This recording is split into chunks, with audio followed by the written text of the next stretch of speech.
My name is Andy, and this is the most magical podcast on earth. When I'm not on holiday at Walt Disney World, I'm planning a holiday to Disney. And when I'm not planning a holiday to Disney, I'm talking about Disney, with other UK fans like me who make the trip to Orlando and the House of the Mouse. So whether you're a parks professional or a Florida first-timer, this is the podcast for you. Each episode, I'll be chatting to other Disney superfans to share memories of their magical times, answering your Walt Disney World questions, getting you all the latest news from the parks, and finding out what's happening right now in Orlando. So get your ears on as we take you to the most magical place on earth. This is the most magical podcast on earth, part of the Secret Recordings Network. Thank you for joining me once again for this episode. And can I just say thank you for joining me over the last few years. Since the last episode, we hit 250,000 listens. Now, over 250,000 listens to the episodes of the podcast. So a massive thank you. Maybe this is your first time. Maybe you've been with me from the start, whether you've listened to one or every single one. A massive thank you. 250,000 listens. Thank you for your ears. And thank you for your messages on the socials as well, whether you've messaged me to be a podcast guest. Got quite a few lined up, but don't put that off getting in touch, because we are always looking for podcast guests, because this podcast will run and run and run and run and run as long as people want to come on and talk. So it doesn't matter when you went, or if you've got a trip coming up, you might want to get it in your diary. Send me a message at PodMagical on the socials. Or if you've got any questions, send those over as well.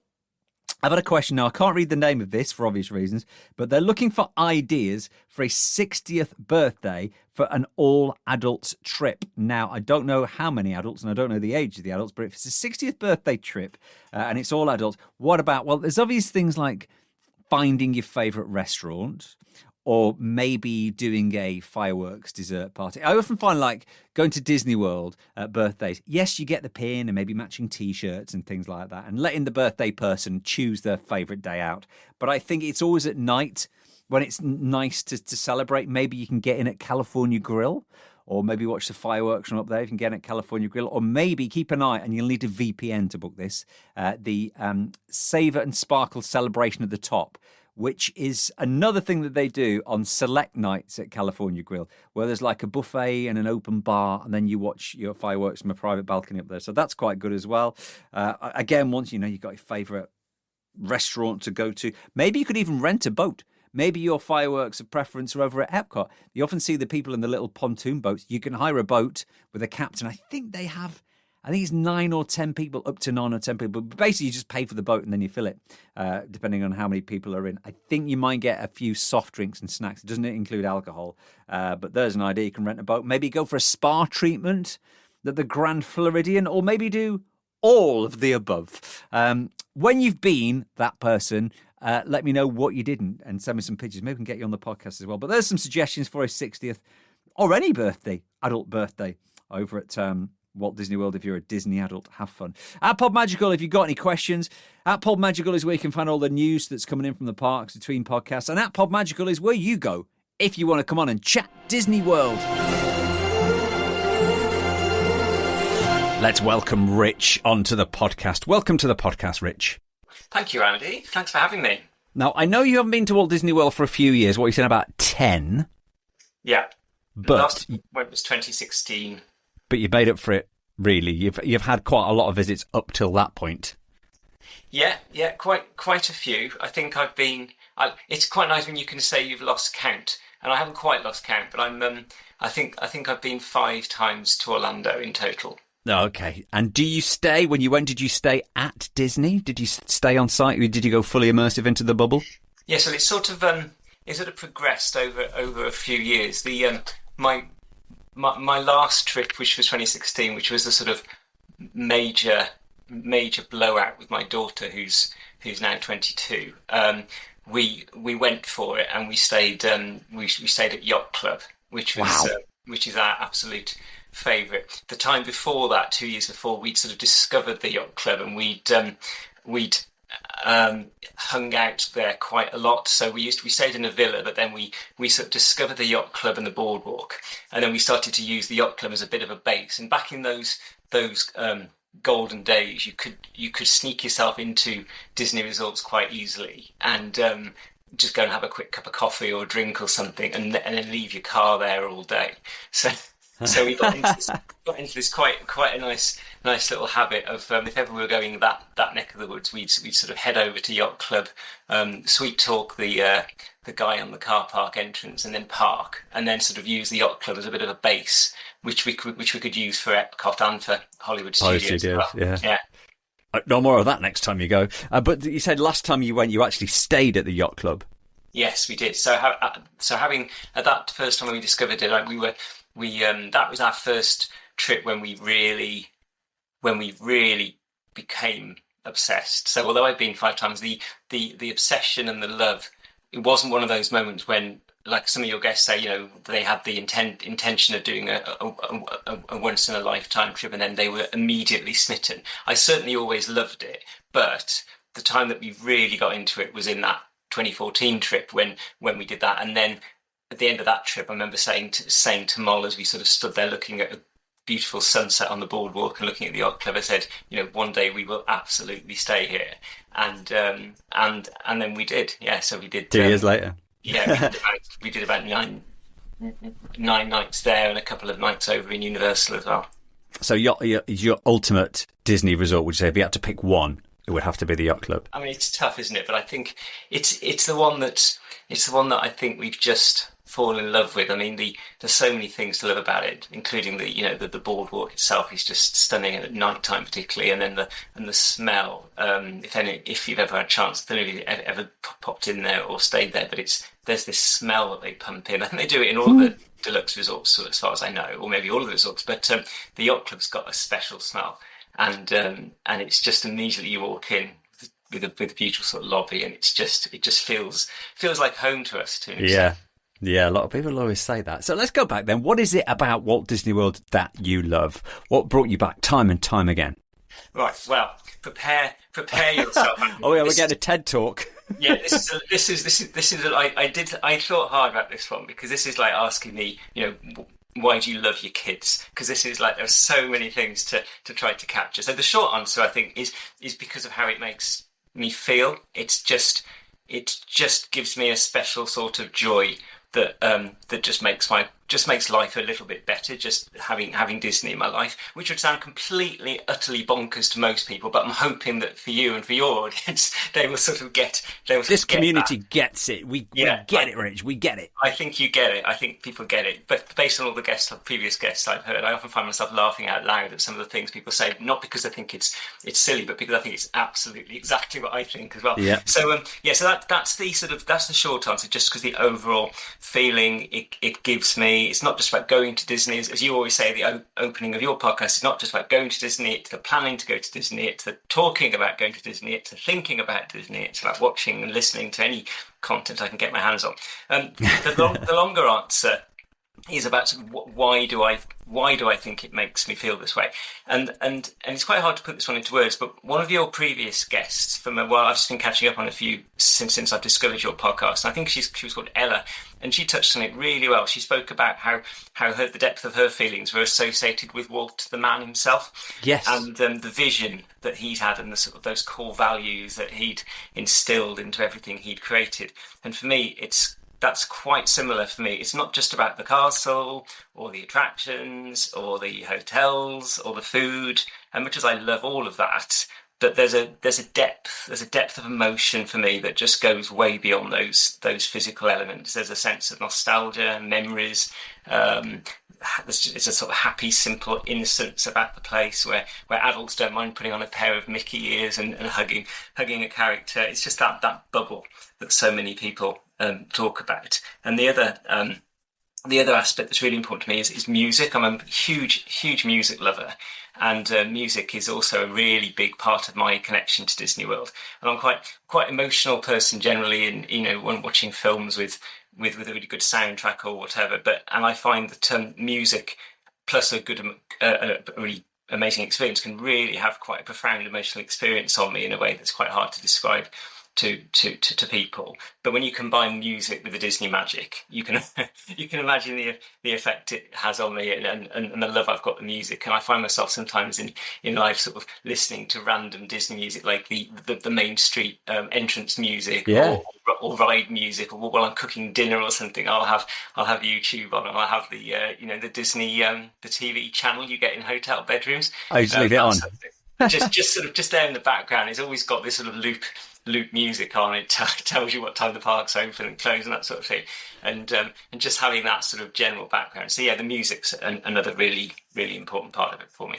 Yeah, it's funny you should say music, because sometimes it's just that people don't even think about it. Like you said, the Main Street music, or I remember the original Epcot music. It was just there as you're walking around. And I went to Disneyland Paris a few months ago, and there was something missing. It wasn't in the parks. It was around the resorts. Where they got the big lake at Disneyland Paris by the hotels around there. Just come out from downtown Disney. I was going, there's something missing here as walking around that's not quite right. And I realised there was no music playing.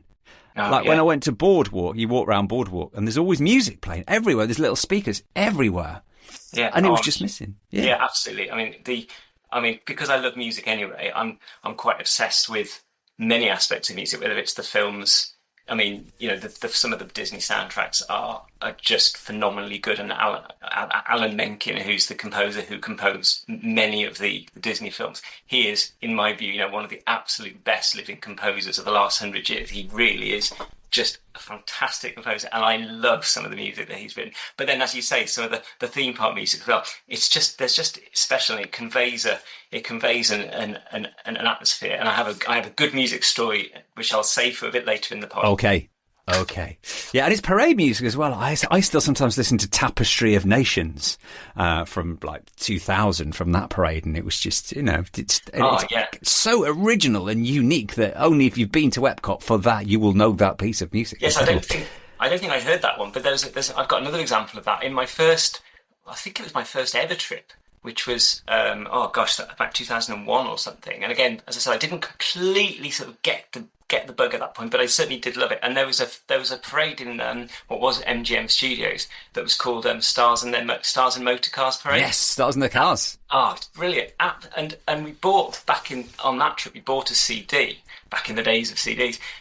Bought a CD which was like I think it was called Magic in the Streets, and it was a brilliant CD. And it had about 4 of the classic parades. I think it had Animal Kingdom. What's it? Mickey's Jamming Jungle. Yeah, that one. And it had one of the main streets, something like Share a Dream Come True or something like that from Magic Kingdom. But the one that we loved was this one, and years and years later, and even now occasionally, if I can find the electronic version of the thing that I've got somewhere loaded in a hard drive or something, I'll have it on in the car, and it still has moved. I'm admitting this publicly. It has moved me to tears. That soundtrack. That's fine. I'm in a certain sort of mood. Yeah, brings back the memories. What do you remember then about that very first visit?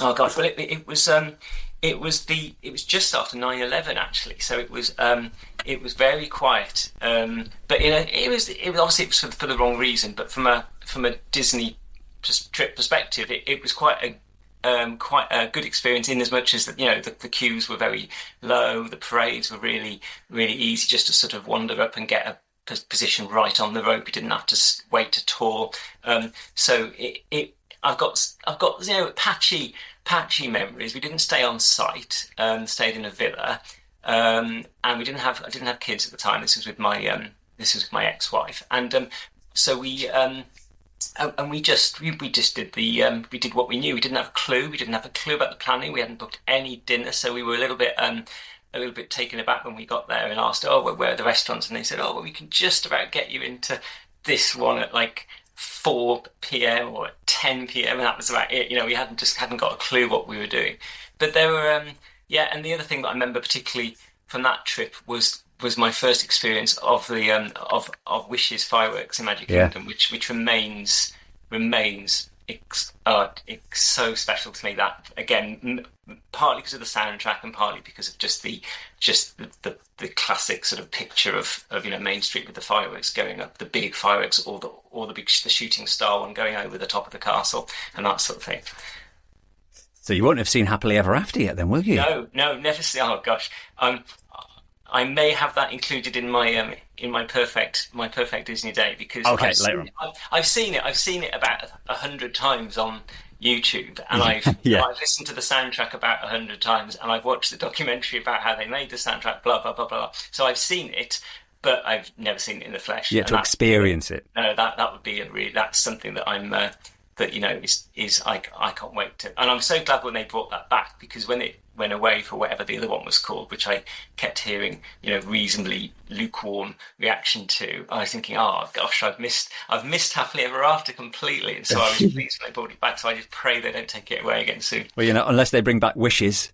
I mean, well, yes. Well, I sort of wish I suppose it must be harder with fireworks to do that sort of thing. But I wish, excuse the pun, that they would do one of those sort of retro, single day when they could just bring back Wishes occasionally. Because I don't think as far as I know, they've never done that, unless you know any differently. No, I don't. Well, I know that. I think they did it like maybe once or twice for cast members, like special after hours parties just for cast members who've been there a certain amount of times, and they brought it back once. But that would be good, because I know Disneyland in California, they do like retro nights. So to do something like that and a ticketed event and bring back Wishes, people will go crazy for it. Oh my God, I think it would be. I think it would be so popular. I love Wishes so much. I found a guy on YouTube who's a good pianist, and obviously also a Disney guy, and he's done piano arrangements of both Wishes and Happily Ever After. So I managed to get hold of the Wishes one, which was one of the more exciting days of my life, when my Wishes piano score arrived, and I could actually sit down and try to hack my way through the Wishes soundtrack, which is fiendishly difficult at times, but still absolutely joyous to give me a chance to do that. So what would be your ultimate Disney World memory then? That one treasured memory, the big one memory. Right. Well, I'm going to cheat and give you a couple. That's fine. But the the first one I'll mention was Yacht Club. There was, as I said, we spent a lot of time there before we ever stayed there, and when we did then stay there, I remember saying to Mole. Sorry, I hadn't mentioned Mole before, but Mol's my daughter, who's 22. But we spent a lot of my trips to Disney were before I'm in my current family setup with my two young kids. But a lot of my time has been spent in Disney with Mol. So there's a lot of connection I've got with Mol. And I remember saying to her, when we go to Yacht Club, just really try to just enjoy that moment. And as we just drove in through that, that main entrance, which is quite grand, you drive in, just I remember just savouring the fact that we were about to be staying at the Yacht Club, which was absolutely spectacular. And then there's a little bit of pixie dust with that trip as well, because I tried to get a water view room, couldn't get one in terms of this normal booking process. But when I went into reception, I just asked, I said, any chance of water view room? And they said, oh no, sorry, sir, we haven't got anything available. So I was thinking, oh, never mind, it's still Yacht Club, I'm not going to complain. And then I don't know whether it was, I'm guessing, look, with hindsight, I'm guessing it was a bit of deliberate pixie dust, although they didn't tell me. But because when we got to our room, it was an absolute spectacularly beautiful room with the best water view room over the boardwalk. Right. Just, oh God, it was amazing just to be able to sit on that balcony with a beer, and then Mole would always take about an hour to get ready for every night, so I'd be done in about 10 minutes, and I'd just sit there on the balcony with a beer and reading my book, or just looking out. So that was a special moment of finally staying in there. And then the other one I'm going to mention is the musical anecdote that I told you about. And again, another bit of pixie dust, really, which was before we went in 2016, I think. Well, just quickly going back to 2014, we'd gone to Grand Floridian, and which I loved, just hanging out, wandering around there, having a drink and soaking up that lovely atmosphere. And you've probably seen the pianist in there, who there's a gorgeous piano down in the lobby. Yeah. 12-foot Steinway, which is eye-wateringly expensive to buy, and he's a brilliant pianist. And we went and listened to him. We had a chat with him, and that was great. And then before I went in 2016, I wrote to Disney and said, "Is there any chance I could play the piano in the Grand Floridian?" And they sent me a very nice letter back and said, "We're sorry, we get asked this sort of thing quite a lot. I'm afraid we can't agree it." So I thought, oh, there we are. Never mind. It was always worth asking.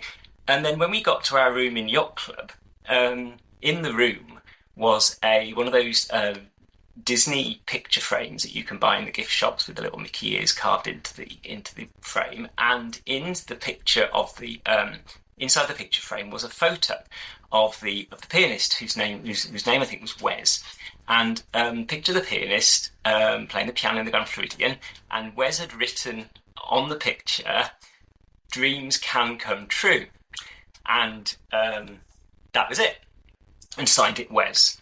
Okay. So I thought, oh, that's interesting, and I thought, well, I didn't quite know what to make of it, because it was like, well, is that just him trying to be nice because we couldn't play the piano, or was there a little sort of coded message there? So I thought, well, I'll go over to there anyway, because we were always going to go over there. So we went over there, had to listen to Wes playing, had a drink, had a chat, and introduced myself. And he said, "Oh, well, do you want to play?" And I said, "Well, of course I'm not allowed." Of course. And he said, "Yeah, it's fine. Just when do you want to come?" So we arranged a time to come back, and then a couple of days later, I went back and I played "I See the Light" from Tangled, which is, I just thought that would be a nice sort of beautiful music. And it was that was a amazing memory, because the tour, the punters were around, and I don't know whether perhaps people realised that I wasn't the normal guy, because I didn't have my black tie on and so on. So Mickey ears on and exactly. and a t-shirt. So I played this piece, and I sort of milked it to within an inch of its life in terms of Disney cheesiness and all the best chords I could think of, and so on. And it was just, that was an amazing memory, and my daughter filmed it, and we put that onto YouTube, and that was the closest that I've ever come to going viral. It got reshared a few times. I mean, this is nothing in the scale of real people who do things on the internet, but for me, I think going over like a couple of thousand views or something like that was absolutely unheard of for my simple little life. So yeah, that was one of my real lifelong memories. Yeah, well, I really want to see that video now. Maybe we could share it on our Instagram. Let's see if we can work out a way of doing that one, Rich. Well, I'm always happy to increase my views by a few more, Andy. Let's get some latest news from Walt Disney World. Before I give you the big news, let me just tell you, I've just spotted a couple of weeks ago, they've started selling handle covers for resort mugs. You know your resort refillable mug, the plastic one, that's free if you get on the dining plan.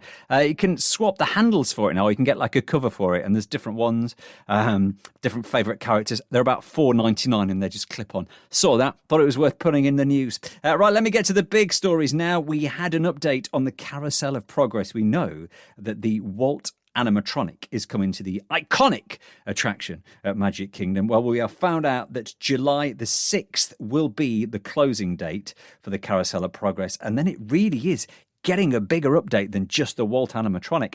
It's moving eras. So there are 4 different scenes. Well, it's going to go from like the early 1900s. So the first scene is actually going to start in the 1960s. So it's going to be more about Walt's eras. So the first scene with the 1960s, then moving on to the 80s, then the new millennium, and then Act 4, the last one, will be the possible future. So only a month or so to go and see the attraction as it is. July the 6th, it'll be closing, and then it will reopen at some point next year into 2027. We've also got more details about the new Magic of Disney animation at Disney's Hollywood Studios. In fact, a full map has been released about everything that's got in there. Drawn to Wonderland, which is an indoor playground inspired by Mary Blair. There's Olaf Draws, so the animation classes are going to be back. Off the Page, which is the character experience celebrating Disney's animation history. And then there's also a Once Upon a Studio Theatre, which is, I think, could be more like an interactive exhibition. So that should be opening before the end of the year over at Hollywood Studios. Obviously, they've opened that courtyard now, which brilliant, by the way. Look what they've done to it. And having been to the actual Walt Disney Studios in Burbank in California early this year, to see what they put in. So the entrance to the car park to the studios looks like what they put into the entrance to that courtyard now. And there's even little Pluto's Corner that they've got, which is quite iconic. I love what they've done. It's like a taste of old school Disney history, an old bite into Disney MGM Studios. And talking about old bites, there's some fresh flavours over at California Grill at the Contemporary, if you are lucky enough to get a reservation over there. Hearth steamed saffron mussels, artichoke flatbread. There's a seasonal flatbread. There's a Wagyu strip loin, domestic lamb, whatever that is, and some new drinks as well, including the maple bourbon old fashioned, which has caught my eye. If you want to go and celebrate at the top at California Grill, well, lucky getting a reservation, and don't forget, stick around to watch the fireworks from up there. Any more news between now and the next podcast? Find it all on our socials at PodMagical. Give us a follow and a like. We are joined by Rich on this episode of the podcast. He's played the piano at the Grand Floridian, but he hasn't been for about 10 years. Have you got any plans on going back soon? Because I know you said you've got little kids now, so yeah, I'm guessing you've been thinking about it, if not booked it. Very much thinking about it for a long time. I think the kids are a little, but they're now growing up. We decided we couldn't quite face the idea of going across the Atlantic with a very young one, and then we had another one, and then so it just took a while to get heads into that zone. But I think we're sort of getting there now. We've been to Paris a couple of times with the little ones, which was lovely, and we are definitely planning on going back to Paris fairly soon. I haven't booked that yet, but we definitely want to go again fairly soon to see the new Frozen land and so on, and so hopefully that will be quite imminent. And I also promised Mol for her 21st birthday. I gave her a sort of golden ticket and said that we'll have one last little special trip, just the two of us as well. So we're going to go to Paris as well. I promised her we can stay in the new Disney, the refurbished hotel, which again, when you've got 5 people in your family, anything like that just becomes eye-watering. Which is the same reason we could stay in the Yacht Club, because only 2 of us. We could squeeze in one room. Yeah, definitely. Very different with the big family, but so we'll definitely do Paris. I think a couple of times in the next year or so. But I think I'm now sort of got my eye on probably maybe 2028 or something like that, and that's going to be we are going to go again. And I've been sort of starting the saving, and I've been sort of preparing the way with my fiancée Rebecca, who loves Disney film, but isn't really a Disney World aficionado, and hasn't not yet. Before. So no, I've got to work on Beck a little bit as well to make sure that she's into it too. I'm guessing now is a good time just to hold off for a couple of years with so many new things in the planning, like, the Monsters Inc. at Hollywood Studios, and the Cars attraction at Magic Kingdom, and then maybe Villains Land and everything that's gone on at Animal Kingdom. So probably over the next couple of years, there's going to be so many new things. So it is probably worth holding back just for a couple of years as well, and then doing that big all-in trip. Yeah, that sounds like a good plan. Although, to be honest, as you said earlier, there's so many things now that I haven't experienced. Yeah. I could fill up weeks of just doing all these things that I haven't seen. Galaxy's Edge, I haven't seen. I haven't done any of those rides. I haven't been on Guardians. I haven't seen Guardians. There's so many. I haven't seen the Skyliners yet. So I'm very excited about a lot of things like that we just simply haven't seen in the flesh before. But as it stands right now, what's your favourite attraction? Right, favourite attraction. I think rides wise. It was a close contest between some of the old classics, Aerosmith, Hollywood Tower, Test Track, Everest. But firstly, Aerosmith's now Muppets, so there's another new. I know. My jury is out because I have a great love of the Aerosmith ride. But we'll see. I haven't watched that one on YouTube yet, so I don't know what to make of that. It's the same ride, but Muppetified. I don't know. We'll see. I like Muppets, but I just have so many memories of Aerosmith. But anyway, but the one that I really love ride-wise is Soarin. Absolutely adore Soarin, and Soarin's got a bit of a special place in our heart for a couple of reasons. The soundtrack is stunning, and that's another one that I managed to dig out a piano version of as well. So that's good fun as well, playing through Soarin. Also incredibly difficult to play properly, but really good fun. And I love the music it's written. I can't remember the guy's name now, but he's a quite a well-known film composer who does the Soarin soundtracks, and I love that. But the other thing that we love about Soarin, me and Mol developed a real love of the Patrick, the flight steward. The safety announcement. Just became a little bit obsessed with the whole thing with Patrick, and so ever since then, even now I still call Mol pal quite regularly, and that isn't so much because of the because of the Mickey calling people pal is actually mainly because of a nice work pal, and so that was really cool. So we really love Soarin, and for her 18th birthday actually with Mark, I arranged through another online community. I asked anyone who was in Orlando if they'd be willing to do little videos from Disney World, so we could do like a montage of things for Molly. I put together into a sort of happy birthday message for her, which people really kindly did. We had a fantastic video, and one of the things I mentioned how much we love Soarin, and someone really kindly spoke to one of the flight attendants.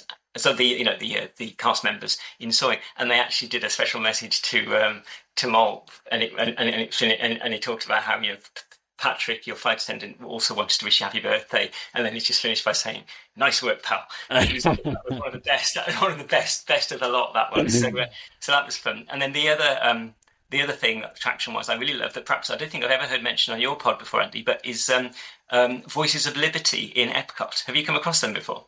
Many times. You know what? Because that's such a beautiful area for them to perform. But I remember a few times they also used to perform on the stage as well before the days of festivals all the time. But yeah, the Voices of Liberty, yes. They're brilliant. I mean, I love, as I've told you about 100 times already, I love music, and I sing in a choir myself as well, and they are fantastic, and the arrangements of the music they have is really good arrangements as well. So I really love those, and it's just such a lovely thing just to sit and sit so close and have a chat to them afterwards. So that's that's a little sort of unsung, and perhaps less well known thing for some people. So I'd certainly recommend that. And then actually I think Voices of Liberty then spun off. There's another choir called Voctive, who are not directly linked with Disney, but they're very much linked with Disney because I think a lot of them used to be members of Voices of Liberty, and they're now quite famous. They tour mainly around America, but hoping one day they might come to the US, so to the UK, and they do loads of like Disney music in fantastic arrangements. So Voices of Liberty has sort of spawned a bigger, not a bigger choir, same very small group, but a bigger thing now. Yeah, and of course at Candlelight, when it's Candlelight Processional, it's the Voices of Liberty plus a bigger choir plus an orchestra. Have you experienced that one? No, I never have actually. Another podcast I used to listen to until I defected to yours. You listen to both. There's many. There's only so many hours I can squeeze. Yeah. I appreciate. even in my life, Andy, there's so many I can squeeze in. But this other one was really always going on about the Candlelight Processional, but I've never yet had the chance to do that. I guess you've done that. Stunning. Couple of times, yeah. It's such a small window because it only starts, I think it's at Thanksgiving, so it's the last Thursday in November, and it goes through to about the 30th of December, just after Christmas. So you've only got like maybe 4 weeks, and it's very difficult to get in. You need to do a dining package, but yeah, it's such an incredible experience. And you sit in there watching it and listening to it, and you go, I'm in a theme park. This is included. One for this, I went that first trip of mine after 9/11 was around Christmas, so there were some Christmassy things up then. So yeah, I haven't been around Christmas since then, and there were a few special moments actually because of the Christmas thing. I remember doing the Mickey's Christmas party thing, and when they have the snow coming down Main Street at the end of the night, that was a bit of a special moment. And back in those days as well was the old Osborne Festival of Lights, which I never got to see. Never got to see them. No. Oh, that was great. I can't. Yeah. No recollection of where on earth that was. I've got no memory of that other than remembering it being just like a street with some amazing houses and some amazing lights in it. But that would be Hollywood Studios, which is now where Baseline Tap House is as you walking down to into Star Wars. It would have been down there, which is all completely different now. Of course. Yeah. Let's talk food. Did you have any particular favourite restaurants? Yeah, a couple again. Rather old school, but I think they're both still around. Although our one favourite particularly was the Yachtsman Steakhouse in the Yacht Club, which was. Have you been there? I have. Love their garlic bread. Yeah, lovely. Actually, I don't remember having the garlic bread actually, but but we had a lovely charcuterie. There was a really nice charcuterie board. I mean, it's just a really pleasant. I mean, again, because we love the Yacht Club anyway, but it was just a lovely place. To go and have a meal, and we had fillet steak, and we had this lovely charcuterie board. So that was quite special. And again, we went there the first time I think before we'd ever stayed there. So it was just nice to have another excuse to excuse to go and sort of spend some more time in the yacht club. That's one that we've still got to finish too. I think it's still around as far as I know, but I think it might be closed for refurbishment at the moment, from what I could when I did a quick Google the other day on it. And then also old favourite of many of your guests, California Grill. We did back in the days before it was the sort of fixed price menu. We did the classic sort of went for dinner and had a really lovely meal. Again, I think we might have had, pushing the boat out again, might have had another fillet steak there as well. Yeah. And then did just went out onto the balcony with a glass of wine and like a mocktail or something that Mole would have had, and just stood on the balcony and watched Wishes with the music playing on the balcony. And I think that we saved that one, I think, till the end, the very last night of the trip, I think, sort of knowing it was going to be a bit of a special one. So yeah, those are probably the two favourites. Last time I went, actually, and it was the first time I've ever done it. I sat at the bar at California Grill, which I've never done before. We had to get there quite early, like 5 o'clock when it opened. We just sat at the bar. I think there's about a dozen spaces at the bar where you can order anything off the menu. So anything off like the 3 courses, you can pick what you want and have a drink. And the tender behind the bar, she was brilliant. She was so much fun. I think she'd worked there for years. And then they said, keep your receipt. If you want to come back later on tonight at 10 o'clock, watch the fireworks, do it. We didn't, because we'd already had a reservation. But that was a great thing to do, sitting at the bar in California. Yes, that's I heard about that. The fact you could do that and go earlier and then come back later. And actually, I didn't know you could. So you can just order individual dishes off that fixed price menu. You sure can. There's a little bar menu as well. So there's actually a few extra things that they have. But then if there's anything you want from the main menu, because you just sat at the bar. Yeah, that's something we might definitely do that, and because I think that's one area that we began to explore it the last time, but we didn't really. I don't think did it justice yet. But the number of like nice lounges that you can do where you can just rock up and get a table and just sort of have a drink but still be parked, just still sort of soaking up the atmosphere of wherever you are. Another one that I really want to go to I haven't done is Nomad Lounge, that I keep hearing good things about as well. That's nice. They're definitely tapping into adults at Disney, definitely, and more lounges. And they see like we can charge $18, $19, $20 for a cocktail. Yeah, we'll definitely do that. There must be things now that have gone from Disney World since you were there last. Is there anything you're sad that they've said goodbye to? I think I'll give an honourable mention to the original test track, because there's just something so much fun about that, and I can't really explain why, because it was quite fast at the end, but it wasn't like, it's not the most amazing thrill ride, but there was just something we always loved about that, and that original one with the crash test dummies and all that sort of stuff. I mean, I enjoyed the next iteration as well. I haven't obviously seen the latest one yet, so that's one that I'll definitely give an honourable mention to. But again, as I've already mentioned, I think the one that I immediately wrote down for this one was Wishes, just because I've got this deep love. There's that moment. I think the moment in the bit in that particularly I love is there's a very near the end when they absolutely go full pelt with the big fireworks, and the music playing in the soundtrack is of course When You Wish Upon a Star, and with the full sort of the orchestra going at it at the max. And there's just that moment when you've got the classic, the giant, I've never seen fireworks, although again I dare say if I go to see Happily Ever After now in the flesh, I'll be able to update this opinion, but I don't think I've ever seen fireworks like I've seen Wishes. I've been to Paris several times, enjoyed their fireworks, but it hasn't been a patch on Wishes. And I think that moment near the end when you've got the massive fireworks, just let them all off. Yeah, just spectacular. So I really do miss that, and I'm still holding out hope that they might bring it back.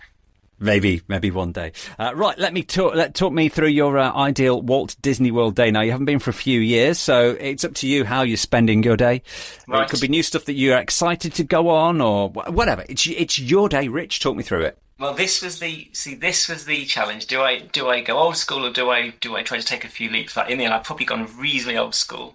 So first thing, I'll be staying at the Yacht Club again, and I'm going to get up for an early run around the boardwalk with Mole. We did this once before when we were staying there, and we had a lovely a run, and it was during one of the rainy moments when I think the rides were down and stuff. So we went out, and it was just a little bit damp. And so we went out for a nice run around the boardwalk, and then she'd had enough. She was only about 13 at the time, so she went back for a chill out. And I went into Epcot, and I ran around around all the way around Epcot as well. And at that moment, the heavens absolutely opened. I mean, you know, the most extreme of the Orlando storms. It was like that. It absolutely battering down, and everyone was taking shelter apart from me, who was running in the middle of the street all the way around World Showcase, and everyone who was watching, I kept getting shouts of like, "Run, Forrest, run!" and that sort of thing. So that was really funny. So we're going to start with the run around the boardwalk, and then perhaps even just run over to Hollywood Studios and back just to get a few more steps in. Then we're going to have coffee and a pastry on the boardwalk for breakfast, and a little bit of people watching in the morning sun.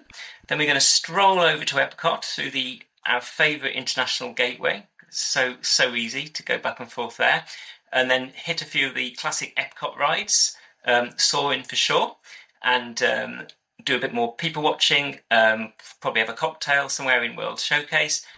Definitely going to put Guardians on the list for this one, because I've never been on it, and certainly I almost guarantee that I'd love it. So we're going to be doing Guardians at this point. Also nipping into to America in the World Showcase to watch Voices of Liberty, and then we're going to nip out again of Epcot and pop over to Hollywood Studios, probably on the boat for a change of scenery, and we're going to do some of the old favourites.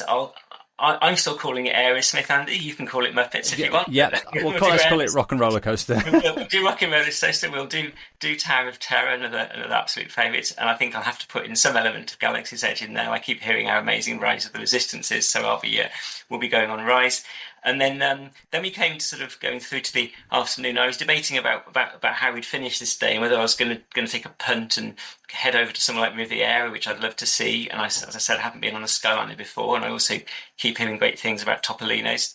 But in the end, I've decided to stay old school. So we're going to head on to the monorail loop. We're going to go to Grand Flo for a nice drink there, soak up the atmosphere. Bit of piano. And I'm going to elbow off the pianist, and I'm going to play the entire Wishes, the entire Wishes soundtrack on the piano. And in my fictional dream world, I can actually play it, because I can't in real life. It's far too difficult. And then we're going to wander off down to Polly, and we're going to go to Trader Sam's for another pre-dinner drink, which is another place we went last time. I managed to get in, and it was really, really good fun. So we're going to nip into Trader Sam's and have a. I remember, I think I had a Hurricane in Trader Sam's, and it was like, and I had no spoilers either for Trader Sam's, so I didn't have a clue what was going to happen. Oh, it's crazy, yeah. And it was hilarious. I ordered this Hurricane, and next minute, as I'm sure you know, and many people will know, that moment the whole lights of the place change, and there's like thunder starts clapping, and all the crowd, all the bar staff were like shouting whatever they shout. That was just love that. So we'll be going there, and I think while we're there, we might also, in this fictional world, we have all the time we need. So we're going to probably do a little quick DVC tour there. I think is it the new tower in Polynesian? Is that there is, and they're also building another resort as well, the other side of the lake towards Wilderness Lodge. Yeah, what's that called again? I heard that. Is it called Lakeside Lodge? Top of my head, I think. Yeah, something like that. Like that. So anyway, we'll definitely go and do a little tour of that, because it's always good fun doing the DVC tours. And then finally we'll hop on the monorail and end up go over to California Grill and do and have dinner there, and make sure we time that to watch Happily Ever After on the terrace with another. Gosh, I'm drinking quite a lot of cocktails on this dream day, which wasn't necessarily the intention, but I'll remember any of it. I'll go with it anyway. Oh, and then also there'll be extra hours for resort guests on that day, so we're definitely. So you're staying on? We're going to stay on and pop into Magic Kingdom and do a bit over there as well. So that's a pretty full day, I think. That's well, if I was to comment on that plan, I'd say, nice work, pal. Well done. Thank you for chatting to us on the podcast, Rich. Hopefully you'll get to go back in a few years' time when the kids are a little bit bigger and there's all new things and you've saved up, so that would be cool. I hope so too. I'm sure we will. And thanks again for having me. It's been an absolute treat. And have a magical day. Same to you. And if you want to join me on the podcast, send me a message. As I mentioned before, we're always looking for podcast guests. I've got quite a few people lined up, but it doesn't matter, because we will run and run and run with this podcast as long as people come on to talk. The minute I don't get a guest, that's when we have to say, that's the end of the podcast, but for now, we continue. At Pod Magical, send me a message. If you are going to be going over the next few weeks, we are into Cool Kids Summer now. So there's no festivals going on at Epcot. There's no Halloween parties yet at Magic Kingdom. Christmas parties that are going to be coming as well. So it's really summer fun at Disney at the minute. Cool Kids Summer. I didn't really understand the concept of this. They've been doing this for a couple of years. But I think I get it now. I think I get it. Every park has got somewhere for kids just to have fun and be kids. So you know that Bluey has arrived at Animal Kingdom. It's not a meet and greet. It's like a big play session indoors with Bluey. And I've seen a lot of people adults are going, well, I went over there and it was rubbish. Well, it's not for you. It's not for adults to go and get a picture with Bluey. This is somewhere for kids to have fun and play games with their favourite characters. Cool Kids Summer. So you've got Bluey over at Animal Kingdom. There's Goofy Core at Epcot. Again, that's indoor at Community Core. You've got the Jessie's Roundup Rodeo thing going on at Frontierland. And then there's the whole new area that's opened up at Hollywood Studios. These are places we go. The characters are there, but they're not just standing for pictures and doing autographs. They're actually having fun and playing games with kids. And the bulk of them are actually indoors, in air conditioning, in the Florida heat, in summer. Cool Kids Summer, I understand. Temperatures, by the way, as we're talking about the weather, between 22 and 32 degrees. So even the coolest time in the middle of the night is going to be 22 degrees, 32 the high. The humidity is hitting. The pound to dollar at the minute is 1.35. The crowd, moderate, but very busy at weekends, just getting busier as we head towards summer. And of course, the 4th of July is only a month away. Big celebrations for the 250th celebration of America, with the fireworks happening not just on the 4th of July, but the 3rd, 4th and 5th at Magic Kingdom, just the 4th at Epcot. We've got some gigs in Orlando. If you want to go and see Charlie Puth, he is going to be playing at the Kia Center. That's the big arena in downtown Orlando. 5 Seconds of Summer and Noah Khan also there as well over the next few weeks. SeaWorld are about to start their Electric Ocean, which is their big summer event with pyros and fireworks at night. That starts on the 12th of June, so just over a week, runs right through summer into September. And I'm ending the podcast with a tip. I always like a tip. I'm always looking for new things to do at Disney World. I do love a character meal. Did you know there is a unique character breakfast at Disney World that actually isn't in Disney World? If you fancy doing something different, check out the Four Seasons Hotel. Thursdays and Saturdays, they have a character buffet breakfast. Mickey, Minnie and Goofy are down there. This is the Four Seasons. You're going to have to get an Uber, or if you've got a car, you can drive down there. Sometimes I think they might do it on a Tuesday as well, but it's mostly Thursdays and Saturdays. It might be a little bit cheaper than in-park character dining. But if you want to do something different, have a bit of a mooch around a posh hotel, the Four Seasons for breakfast with Mickey and friends, Thursdays and Saturdays. Check out their website. You'll have to book it through the Four Seasons website in Orlando. There you go. There's a top tip to end the episode. We'll be back in 2 weeks. Back in 2 weeks. Another guest, more news, more tips, more memories to share. Once again, thank you if you've been listening to the podcast over the last few years. 250,000 listens. Until next time, please stand clear of the doors.